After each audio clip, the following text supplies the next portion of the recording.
오늘 함께 큐티할 본문 고린도전서 15장 20절에서 34절까지의 말씀입니다. 그러나 이제 그리스도께서 죽은 자 가운데서 다시 살아나사 잠자는 자들의 첫 열매가 되셨도다. 사망이 한 사람으로 말미암았으니 죽은 자의 부활도 한 사람으로 말미암는도다. 아담 안에서 모든 사람이 죽은 것 같이 그리스도 안에서 모든 사람이 삶을 얻으리라. 그러나 각각 자기 차례대로 되리니 먼저는 첫 열매인 그리스도요, 다음에는 그가 강림하실 때에 그리스도에게 속한 자요, 그 후에는 마지막이니 그가 모든 통치와 모든 권세와 능력을 멸하시고 나라를 아버지 하나님께 바칠 때라. 그가 모든 원수를 그 발 아래에 둘 때까지 반드시 왕 노릇하시리니 맨 나중에 멸망받을 원수는 사망이니라. 만물을 그의 발 아래에 두셨다 하셨으니 만물을 아래에 둔다 말씀하실 때에 만물을 그의 아래에 두시니가 그 중에 들지 아니한 것이 분명하도다. 만물을 그에게 복종하게 하실 때에는 아들 자신도 그때 만물을 자기에게 복종하게 하신 이에게 복종하게 되리니 이는 하나님이 만유의 주로서 만유 안에 계시려 하심이라. 만일 죽은 자들이 도무지 다시 살아나지 못하면 죽은 자들을 위하여 세례를 받는 자들이 무엇을 하겠느냐? 어찌하여 그들을 위하여 세례를 받느냐? 또 어찌하여 우리가 언제나 위험을 무릅쓰리요? 형제들아, 내가 그리스도 예수 우리 주 안에서 가진 바 너희에 대한 나의 자랑을 두고 단언하노니 나는 날마다 죽노라. 내가 사람의 방법으로 에베소에서 맹수와 더불어 싸웠다면 내게 무슨 유익이 있으리요? 죽은 자가 다시 살아나지 못한다면 내일 죽을 터이니 먹고 마시자 하리라. 속지 말라. 악한 동무들은 선한 행실을 더럽히나니 깨어 의를 행하고 죄를 짓지 말라. 하나님을 알지 못하는 자가 있기로 내가 너희를 부끄럽게 하기 위하여 말하노라. 아멘.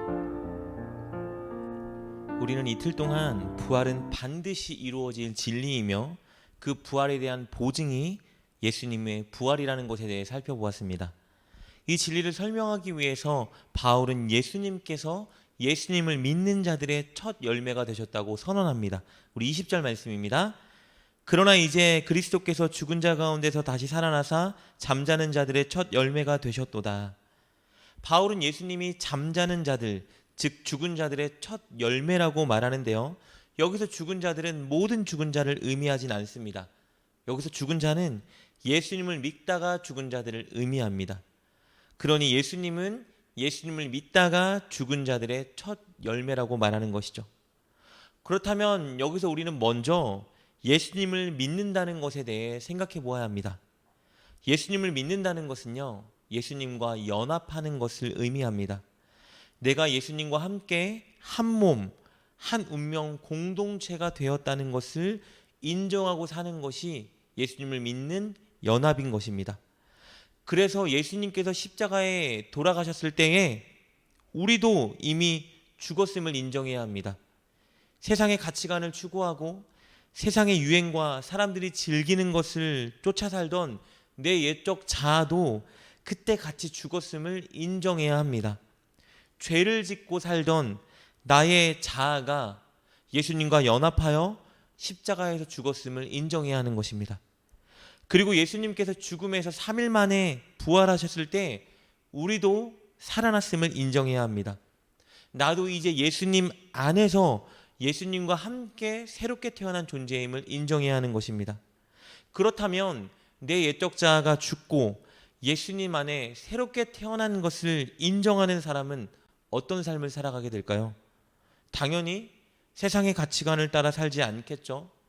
세상 사람들이 추구하는 것에, 그들이 열광하는 것에 열광하지 않을 것입니다.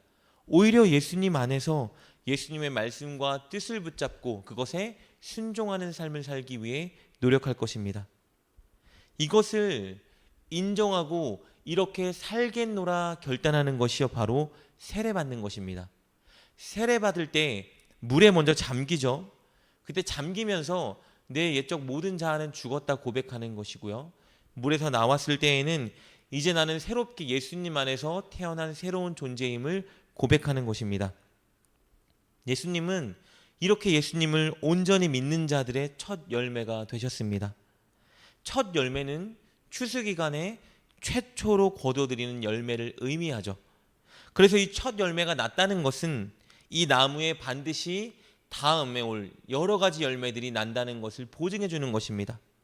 중요한 것은 무엇이죠? 첫 열매가 난 그 가지에, 그 나무에 연합해 있는 가지에 열매가 난다는 것이겠죠. 이처럼 예수님께 믿음으로 연합한 자들, 예수님을 올바로 믿는 자들, 그들은 예수님처럼 반드시 나중에 부활하게 될 것입니다. 예수님과 한 몸이고 예수님과 한 운명 공동체이기 때문에 그들은 예수님처럼 반드시 부활하여 영생을 얻게 될 것입니다. 그래서 바울은 예수님 안에 있는 사람이 부활로 영생을 얻게 될 것이라고 말해줍니다. 우리 21절 22절 말씀입니다. 사망이 한 사람으로 말미암았으니 죽은 자의 부활도 한 사람으로 말미암는도다. 아담 안에서 모든 사람이 죽은 것 같이 그리스도 안에서 모든 사람이 삶을 얻으리라. 바울은 분명히 22절에서 그리스도 안에서 모든 사람이 영생을 얻는다고 선언하고 있습니다. 그리고 바울은 이어서요, 우리 믿는 자들이 언제 부활하게 될지에 대해서도 가르쳐 줍니다. 23절 말씀입니다. 그러나 각각 자기 차례대로 되나니 먼저는 첫 열매인 그리스도요, 다음에는 그가 강림하실 때에 그리스도에게 속한 자요. 우리 부활의 첫 열매인 예수님은 이미 부활하셨습니다. 그리고 예수님을 믿는 자들, 즉 예수님과 연합한 자들은 예수님이 강림하실 때, 즉 재림하시는 마지막 때에 예수님처럼 부활하게 될 것입니다. 믿음의 삶을 살다가 이미 죽은 자들도 예수님이 재림하실 때에 살아나 부활하게 될 것이고요. 예수님이 재림하시는 그때 여전히 이 땅에서 살고 있는 살아있는 자들도 그때 부활의 몸을 입고 부활하게 될 것입니다. 이렇게 언제 부활할지에 대해서도 말해준 바울은 24절부터 28절의 말씀을 통해서 예수님이 재림하는 마지막 때에 믿는 자의 부활과 함께 일어날 일에 대해서도 말해주고 있습니다. 이것은 시간 관계상 넘어가도록 하겠습니다. 바울은 이렇게 예수님께서 재림하실 때 일어날 일들과 부활의 순서를 설명해 주었는데요. 이 이유는 다시 한번 부활의 확실성에 대해 강조하기 위해서입니다. 이렇게 부활의 확실성을 강조한 바울은 끝으로 이 부활의 확실성을 다시 한번 강조하기 위해서 부활이 있기 때문에 현재 일어나고 있는 두 가지 현상에 대해서 성도들에게 말해줍니다. 이것 봐, 이것을 보면 부활이 확실한 것 아니겠어? 라고 말할 수 있는 두 가지 현상에 대해서 말해주는데요. 그 첫 번째 현상은 바로 이것입니다. 몇몇 성도들이 행하고 있는 죽은 자를 대신한 세례받는 풍습입니다. 우리 29절 말씀입니다. 만일 죽은 자들이 도무지 다시 살아나지 못하면 죽은 자들을 위하여 세례받는 자들이 무엇을 하겠느냐? 어찌하여 그들을 위하여 세례를 받느냐?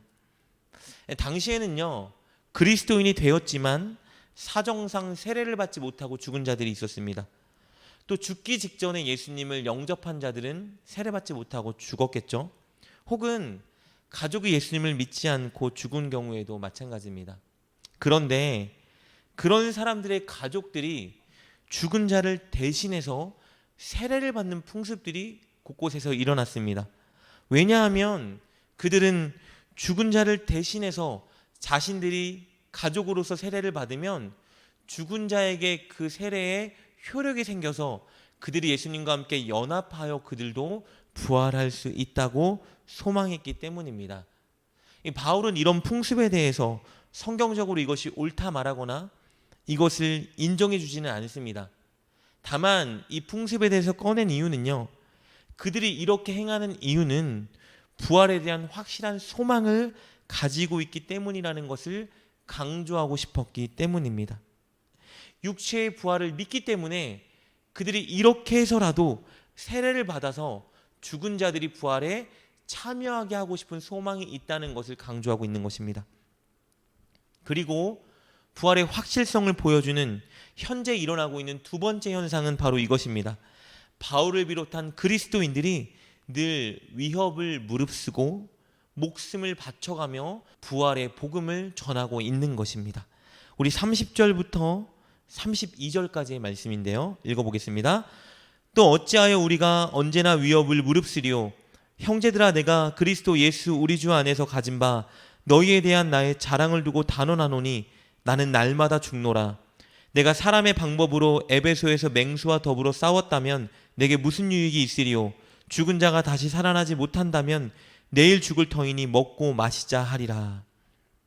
부활을 확신하고 신실하게 살아간 그리스도인들은요, 늘 부활의 복음을 전하기 위해서 위협을 무릅쓰고 살았습니다. 31절에서 바울은 나는 날마다 죽는다라고 고백하고 있는데요, 이 표현은 두 가지 의미를 가지고 있습니다. 첫째는요, 나는 날마다 죽음의 위협을 무릅쓰고 죽음의 문턱에 서서 복음을 전하고 있다는 고백입니다. 늘 죽음을 각오하고 복음을 전하고 말씀에 순종하는 삶을 살고 있다는 고백인 것입니다. 그리고 두 번째 의미는요, 세상의 유혹과 가치관의 방식에 대해 나는 죽었다라는 의미입니다. 그는 이 땅에서의 삶이 끝이 아니라 영원한 천국이 기다리고 있다는 것을 믿었기 때문에 세상에 소망을 두지 않았습니다. 세상에 대한 욕망에서 죽었다는 의미입니다. 그래서 32절에서 고백하듯이 먹고 마시면서 자신의 욕정과 쾌락을 추구하지 않겠다고 말하고 있는 것입니다. 바울은 이렇게 말하고 있는 것이에요. 나를 봐봐, 우리를 봐봐. 부활이 없다면 우리가 어떻게 이렇게 살아갈 수 있겠어? 부활이 있기 때문에 우린 이렇게 희생하며 죽음을 무릅쓰고 살아가고 있는 것이야.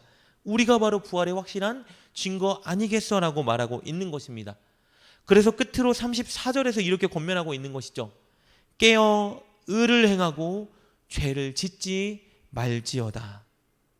이 말은 즉 나처럼 우리처럼 부활의 소망을 갖고 살아라 라는 권면이겠죠. 사랑하는 여러분, 예수님처럼 우리는 반드시 부활할 것입니다. 그러나 부활하기 위해서 우리는 반드시 예수님과 연합해야 합니다. 참 믿음을 가져야 하겠죠. 여러분은 예수님이 십자가에 달릴 때 여러분의 옛 자아, 죄의 습성, 세상의 가치관을 이미 죽이셨습니까? 여러분은 예수님이 부활하셨을 때 예수님 안에 새로운 존재로 태어나셨습니까? 우리는 날마다 이것을 위해 간구하고 노력해야 합니다. 날마다 세상의 쾌락과 가치관과 유혹에 대하여 나를 죽여야 합니다. 날마다 복음을 위해, 말씀에 순종하기 위해, 손해와 희생과 위험을 감수하기 위해 나를 죽여야 하는 것입니다.